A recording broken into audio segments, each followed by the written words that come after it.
जय हिंद, नमस्कार, वेलकम। आज की क्लास में हम लोग टाइम एंड वर्क स्टार्ट करने जा रहे हैं और जैसा कि आप जानते हैं किसी भी कॉम्पिटिटिव एग्ज़ाम में टाइम एंड वर्क का वेटेज ठीक ठाक होता है और हर एक एग्ज़ाम में सवाल आते भी हैं। तो ये जो टॉपिक है आपके लिए बहुत ही ज़्यादा इम्पोर्टेंट है, तो आज मैंने सोचा कि ये टॉपिक आपको पढ़ा और बता दिया जाए। तो आइए स्टार्ट करते हैं टाइम एंड वर्क। देखिए, टाइम एंड वर्क जो टॉपिक है इसमें कंसेप्ट कुल मिलाकर के अगर देखा जाए तो 3 लागू होते हैं और 3 प्रकार के टोटल सवाल होते हैं। तो 3 प्रकार में जो सबसे पहला टाइप है वो आज हम स्टार्ट करेंगे और वो क्या है वो देखेंगे। तो आज टाइम एंड वर्क का दैनिक जीवन में और आपके कॉम्पिटिटिव एग्जाम में जो इम्पोर्टेंस है वो आप ये समझ लीजिए कि जब भी हम किसी काम को करते हैं तो किस चीज़ की खपत होती है, क्या कंज्यूम होता है। तो जब हम काम करते हैं तो 2 चीज़ कंज्यूम होती हैं, एक एनर्जी एंड एक टाइम। तो हमसे हर एक सवाल में क्या पूछा जाता है, टाइम पूछा जाता है। तो टाइम निकालने का क्या तरीका होता है, तो आइए हम आपको एक नए तरीके से बताने का प्रयास कर रहे हैं। जैसे आप समझिएगा, यहाँ पर कोई 2 पर्सन हैं, ए और बी।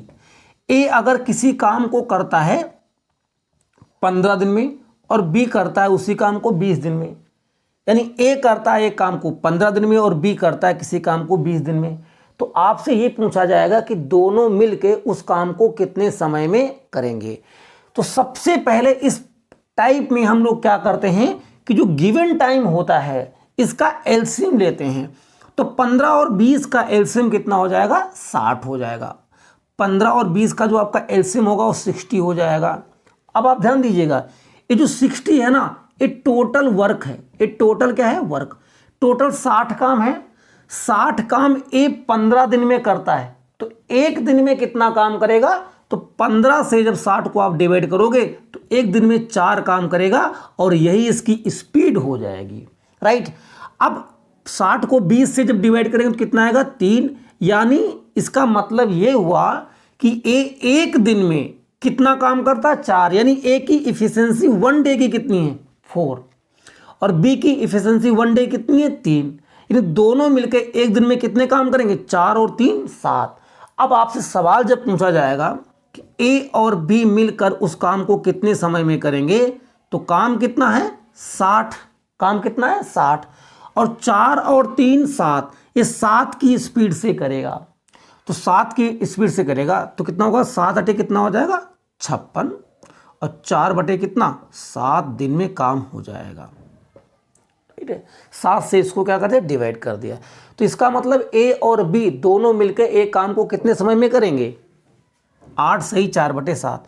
तो बच्चों आशा करते हैं ये बात आपको समझ में आएगी। सबसे पहले क्वेश्चन में आपको क्या करना है, ए और बी और सी कितने भी लोग हों उनको उनके टाइम का आपको एलसीएम लेना है, और टाइम का जो एलसीएम है वही एक प्रकार का काम है। और काम में जब आप समय से भाग देते हो तो जिस व्यक्ति के समय से काम में आप डिवाइड करोगे, भाग दोगे, उसकी पार्टिकुलर 1 यूनिट इफिशियंसी निकलेगी। 1 यूनिट का मतलब है अगर काम दिन में हो रहा है तो 1 दिन की क्षमता आएगी, अगर काम घंटे में हो रहा है तो 1 घंटे की क्षमता आएगी, और अगर काम महीनों में हो रहा है तो 1 महीने की क्षमता आएगी। इसको कहते हैं यूनिट। तो 20, तो इसलिए ए की क्षमता कितनी आई, 4, और बी की क्षमता कितनी आई, 3, और काम था 60, और ए और बी की क्षमता क्या है, 7 से आपने डिवाइड कर दिया तो आपका समय आ गया 8 सही 4 बटे 7। आइए सवाल क्या है, ए बी तथा सी किसी काम को क्रमशः 10, 12 एंड 15 डेज में कर सकते हैं। तो निम्नलिखित प्रश्नों के उत्तर दीजिए। प्रश्न मैं अभी यहाँ पर आपसे पूछ रहा हूँ, ठीक है। सबसे पहले आप तो एलसीएम ले लीजिए, यहाँ पर स्पीड निकाल लीजिए, ए बी और क्या है, सी। तो टाइम और ये स्पीड, तो ए बी और सी का टाइम कितना है, 10, 12 एंड 15। 10, 12 एंड 15। तो 10, 12, 15 का एलसीएम होगा आपका कितना, 60। यानी काम आ गया आपका 60। 10 से आपने 60 में डिवाइड किया तो ए की क्षमता कितनी आ गई, 6। 12 से 60 में डिवाइड किया, बी की क्षमता कितनी आ गई, 5, और 60 में 15 से डिवाइड किया तो सी की इफिशियंसी कितनी आ गई, यहाँ पर 4। इसका मतलब आपने यहां पर ए की क्षमता 6 आई है, बी की क्षमता 5 आई है, और सी की क्षमता कितनी आई है, 4 आई है। अब पहला क्वेश्चन मैं आपसे पूछ रहा हूं, मैं आपसे ये पूछ रहा हूं पहला सवाल है कि पूरे काम को, क्या है कि पूरे काम को, है ना, पूरे काम को ए तथा बी कितने समय में करेंगे, कितने समय में करेंगे।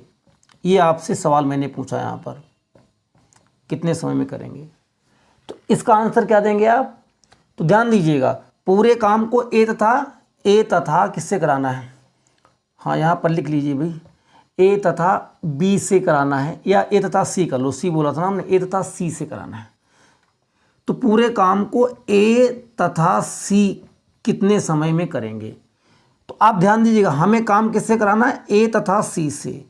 तो टोटल वर्क कितना है 60, टोटल वर्क कितना है 60। ए और सी की क्षमता कितनी, ए की क्षमता 6 है और सी की क्षमता कितनी है 4। तो 6 और 4 कितना हो गया 10। तो आप 10 से डिवाइड कर दो कि कितना दिन आ जाएगा, 6 दिन आ जाएगा। राइट, बहुत ही सिंपल क्वेश्चन है, आप बहुत ही आसानी से कर सकते हैं। एक दूसरा सवाल लेते हैं। जैसे इसमें आपसे पूछा जाए कि इस पूरे काम को ए तथा बी कितने समय में करेंगे। दूसरा सवाल है इसमें। तो आपको पता है काम कितना है 60। अब चूंकि ए और बी से काम कराना है तो ए और बी की क्षमता से डिवाइड करेंगे। तो ए और बी की क्षमता कितनी, 6 5 11, तो 11 से डिवाइड करेंगे, ये 5 बार, यहाँ बचा कितना 5 और 11, तो 11 पचे 55 और 5, तो ये कितना आ गया 5 सही 5/11 दिन। राइट है। आइए बच्चों एक और सवाल लेते हैं इसमें। अगर इस पूरे क्वेश्चंस को, इस पूरे सवाल को तीनों लोगों से काम कराना हो, यानी ए बी और सी से कराना हो, तो बच्चों कैसे करेंगे, ए प्लस बी प्लस सी से काम कराना हो तो काम कितना है 60। तीनों की क्षमता कितनी है 6 5 11 4 15, 15 से करेंगे। तो यहाँ से बच्चों कितना आ जाएगा 4, 15 चक्कू 60, 4 दिन। तो आपने इस सवाल को अगर ध्यान से देखा होगा तो आपको समझ में आएगा सिर्फ इसमें क्या किया जा रहा है कि काम में क्षमता का भाग दिया जा रहा है। अगर बच्चों किसी एक व्यक्ति से काम कराना है तो उसी व्यक्ति की क्षमता से भाग देंगे। अगर एक से ज़्यादा व्यक्ति से आपको काम कराना है तब एक से ज़्यादा व्यक्ति की क्षमता से आपको भाग देना है। जैसा कि आपने बचपन में पढ़ा है क्या कि जब टाइम निकालना होता है, टाइम, तो बच्चों टाइम इक्वल टू क्या होता है, आप जानते हैं टाइम इक्वल टू क्या होता है, समय बराबर क्या होता है, आपने पढ़ा ना दूरी बटे चाल। दूरी बटे क्या होता है, चाल, जिसको हम क्या बोलते हैं कि time is equal to distance upon speed. तो बच्चों यही पर यहां पर भी है, वहां समय बराबर दूरी बटे चाल, यानी जब ट्रेन, गाड़ी, बस, कार कोई चलती है तो दूरी बटे चाल जब हम उसकी करते हैं तो टाइम आ जाता है। चूंकि यहाँ एक व्यक्ति काम कर रहा है या व्यक्ति काम कर रहे हैं तो यहाँ पर दूरी का मतलब बच्चों क्या होता है, वर्क। दूरी का मतलब वर्क होता है और चाल का मतलब वही चाल यानी स्पीड है बेटा। बस तो खत्म हो चुका है सवाल। तो टाइम बराबर क्या होता है, वर्क अपॉन स्पीड। इसलिए हर एक सवाल में हम लोग क्या कर रहे हैं, ऊपर वर्क लिख रहे हैं और नीचे जिस व्यक्ति से भी काम कराना है उसकी क्षमता से क्या दिया जा रहा है, भाग दिया जा रहा है। ठीक है। ए बी तथा सी किसी काम को क्रमशः 10 12 तथा 15 दिनों में पूरा कर सकते हैं। तीनों ने काम करना प्रारंभ किया, लेकिन 3 दिन के बाद ए तथा बी काम छोड़कर भाग जाते हैं, तो शेष काम कितने दिन में पूरा होगा। इसका मतलब यहां पर भी वही प्रोसेस आपको करना है, A B and C. Time आप लिखेंगे सबका, टाइम कितना है 10 12 और कितना है 15। तो 10 12 15 का एलसीएम हुआ 60। स्पीड तो 10 से भाग दिया आपने कितना 6, 12 से भाग दिया कितना 5 और 15 से दिया 4। अब ध्यान दीजिएगा यहां पर क्या हुआ है कि कितने ए तथा बी काम छोड़कर भाग जाते हैं, यानी 3 दिन के बाद। तो आप एक चीज समझिएगा, अगर 3 दिन के बाद ए तथा बी काम छोड़कर भाग गए हैं, इसका मतलब 3 दिन तक तीनों ने काम एक साथ काम किया है। राइट, 3 दिन के बाद गए हैं, इसका मतलब तीनों दिन तक तीनों ने एक साथ काम किया है, उसके बाद कोई बदलाव हुआ। तो अब आप ध्यान दीजिएगा, यहां पर आपको करना सिर्फ इतना है कि पहले आपको निकाल लेना है कि 3 दिन में एक साथ काम कितना हुआ। तो सिर्फ एक यहां पर लाइन लिख लेंगे, तीनों का 3 दिन का काम, 3 दिन का काम। तो एक दिन में कितना हो रहा है, 6 4 10 5 15, तो 3 दिन में कितना होगा, 15 गुणे 3 कितना, 45 काम यहां पर हो चुका है। अब रिमेनिंग काम कितना बचा है, शेष वर्क, शेष काम कितना बचा है, तो काम कितना था 60, 60 में से 45 काम हो गया बच्चों, तो कितना बचा है 15, रिमेनिंग काम कितना बचा है 15। अब इस 15 काम को कौन करेगा, क्योंकि ए और बी तो भाग गए हैं, ए और बी तो भाग गए हैं, तो बचा कौन है, सी, और सी की क्षमता कितनी है 4, और काम कितना बचा है 15। तो ये 15 जो काम होंगे, ठीक है, ये 15 काम सी 4 की स्पीड से करेगा। तो बस 4 की स्पीड से करवा दो इसको, तो ये कितना हो जाएगा, 4 चौको 16, 4 तियां 12 और 3 बटे कितना 4। इसका मतलब क्या हो बच्चों, 3 सही 3 बटे 4 रिमेनिंग टाइम लगेगा आपका। तो टाइम आपका आंसर कितना होगा, यानी सी 3 सही 3 बटे 4 समय में अपना पूरा काम कर लेगा बच्चों। क्वेश्चन क्या है, ए बी तथा सी किसी काम को क्रमशः 36 54 तथा 72 दिनों में कर सकते हैं। तीनों काम करना प्रारंभ करते हैं, लेकिन 6 दिन पहले सी काम छोड़कर भाग जाता है, तो काम कितने दिन में समाप्त होगा। तो आप यहाँ पर एक चीज़ ध्यान देंगे कि ये जो है, इससे पहले वाला जो सवाल था उसमें तीनों ने एक साथ काम करना प्रारंभ किया था, और मुझे ये पता था कितने दिन तक काम उन्होंने साथ में किया है। लेकिन इस क्वेश्चन की खास बात क्या है, इसमें जो व्यक्ति है वो काम पूरा होने से पहले ही भाग जा रहा है। तो इस प्रकार के सवालों को बहुत आसान तरीके से कैसे करेंगे आप देखिए। काम वही करना है, ए बी और सी की आपको क्षमता निकालना है। तो 36 54 और 72 का आपको एलसीएम लेना है। तो 36 54 72 का एलसीएम कितना होगा, 36 54 72 का एलसीएम हो जाएगा ये 216। कितना हो जाएगा 216।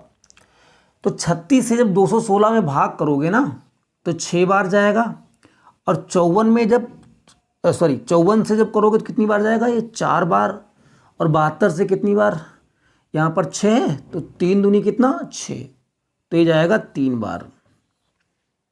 इसका मतलब ए की एक दिन की क्षमता 6 आई है, बी की एक दिन की क्षमता 4 आई है, और सी की एक दिन की क्षमता कितनी है 3 आई है। अब इसके बाद बच्चों ध्यान समझिएगा, अगर कभी भी कोई व्यक्ति काम पूरा होने से पहले जाए तो ये ट्रिक समझना, बहुत ही जबरदस्त ट्रिक है। ये कितने दिन पहले गया है, तो जो व्यक्ति काम पूरा होने से पहले जा रहा है, जितने दिन पहले जा रहा है उससे आप काम करवा लीजिए एक्स्ट्रा। इन 6 दिन पहले कौन जा रहा है, 6 दिन पहले कौन भाग जा रहा है, सी। तो सी को रोक करके एक्स्ट्रा काम 6 दिन करवाइए और उसका काम इसमें जोड़ दीजिए, और सवाल पहली तरह ही सॉल्व करिए जैसे आपने सॉल्व किया था। तो अगर सी भाग रहा है 6 दिन पहले, तो सी एक दिन में कितने काम करता है 3, तो अगर ना भागे तो कितना काम करेगा, 3 दिन में 6 तियां 18 काम करेगा। तो अब टोटल काम कितना हो जाएगा, 18 जोड़ दो तो ये हो जाएगा कितना 234 हो जाएगा काम कितना हो जाएगा 234।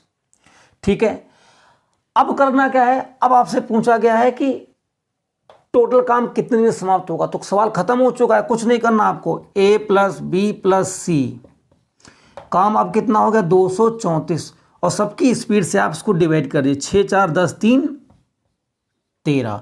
तो आप भाग दीजिएगा, कितनी बार जाएगा भागिए, 13 1 13 बार, और यहाँ पर 7 7 3 10 और 104, 13 8 कितना होता है 104। बस, तो 18 दिन आ चुके हैं। काम कितने दिन होगा 18 दिन में।